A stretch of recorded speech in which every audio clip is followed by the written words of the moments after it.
The United States has recently imposed several sanctions against Iran, targeting various aspects of its activities. Here are some selected notable ones. Ballistic missile and drone programs. The White House unveiled new sanctions on Iran's ballistic missile and unmanned aerial vehicle programs. These sanctions were imposed on 11 individuals, 8 entities, and 1 vessel based in Iran, Hong Kong, the People's Republic of China, and Venezuela. These entities were found to be enabling Iran's destabilizing missile and drone programs. Additionally, the U.S. State Department sanctioned 2 Iranian officials for their involvement in Tehran's missile program, as well as 2 Iran-based entities and 4 Russia-based entities, Hamas and Iran-backed entities. The United States announced sanctions against a range of individuals and entities associated with Hamas, Iran, and other Iran-backed terrorist groups in the region. These sanctions targeted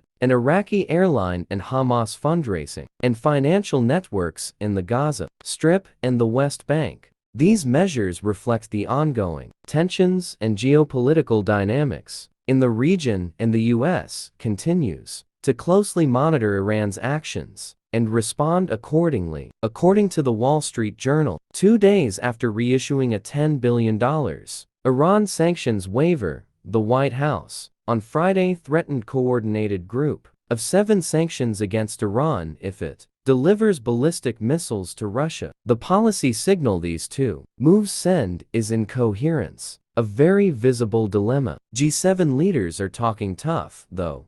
Were Iran to proceed with providing ballistic missiles or related technology to Russia, they write, "We are prepared to respond swiftly and in a coordinated manner, including with new and significant measures against Iran." Russia has benefited greatly from Iranian drones in its war of Ukraine, and its interest and involvement in Tehran's missiles program has been clear for months. All of this was foreseeable when the U.S., UK, France, and Germany let the international embargo on Iran's missile program lapse in October. Instead of triggering snapback sanctions, the White House preferred to avoid an escalation that might disrupt diplomacy with Iran. Weeks after the October Hamas operation, while Iran's proxies were firing on U.S. troops in the region, appeasement was in the air. It was the same story in November, when the administration last renewed the sanctions waiver, giving Iran access to more than $10 billion. It opens up to Iran the frozen revenue from its electricity transfers to Iraq, which seems to have a perpetual excuse to buy sanctioned items and services from Iran. As usual, the State Department spin is that the money can be used only for humanitarian purposes, and that the Trump administration issued waivers to neither point survives scrutiny. U.S. G7 warn Iran not to provide Russia with missiles and related components. The old waivers let Iraq import electricity from Tehran but sent the money into escrow in Iraq, where Iran couldn't touch it. White House changed the rules, allowing the money to leave escrow, be converted to euros, and end up as an Iranian fund in Omani banks. It can be put toward Iran's debt payments and import subsidies, according to Richard Goldberg of the Foundation for Defense of Democracies. Adults know that money is fungible.